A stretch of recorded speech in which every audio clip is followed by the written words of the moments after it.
Extreme flooding.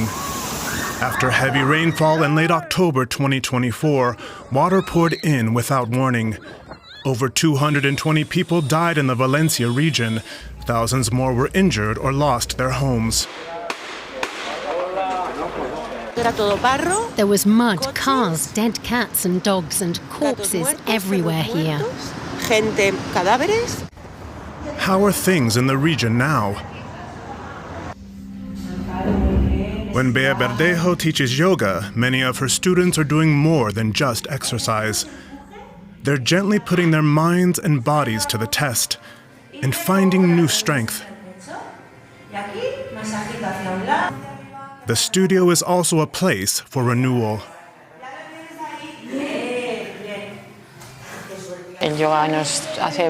Yoga calms us. It helps us channel everything we've been through and accept it. In the town of Benetússer, south of Valencia at the mouth of the Turia River, the trauma still runs deep. The abrupt flooding raged through here a year ago. The muddy water rose nearly 2 meters and completely destroyed Verdejo's yoga studio. She managed to reopen just a few weeks ago thanks to her insurance and donations. Someone recently said to me, "Bea, I was right in the relaxation phase, and as I lay on the floor, I felt completely surrounded by mud. It's as though yoga released all that. It can also be the trigger for these wounds to heal." Back when the heavy rain and flooding caught residents off guard, chaos ensued. Help came too late. Many residents were stuck. And underground garages turned into death traps. Bea Verdejo still recalls every detail even a year later. The memories stir her up, in part because of her own fate. Just days after the disaster, she had to have her left breast removed in Valencia due to a tumor. The situation was a real nightmare. Just imagine. We had to walk to the hospital. It took us almost 2 hours. And everything was completely destroyed.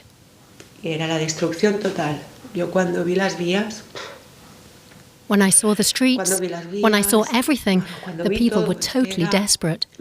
Everyone was in shock. Like many people here, she put some of the blame for the disaster on the regional government. The text message warning came too late. Prosecutors have been investigating, but we weren't able to interview the regional government. However, the mayor's opinion on the matter is clear.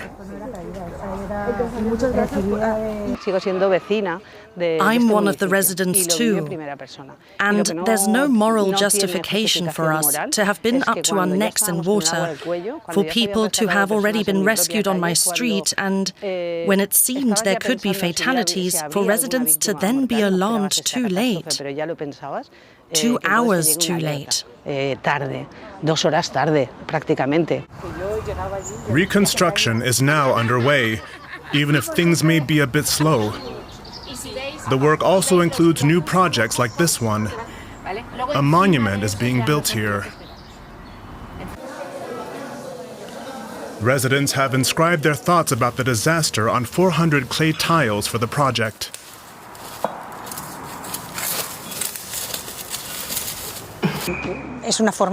This is our way of honoring those we have lost and the volunteers. Because this wouldn't have been possible without them.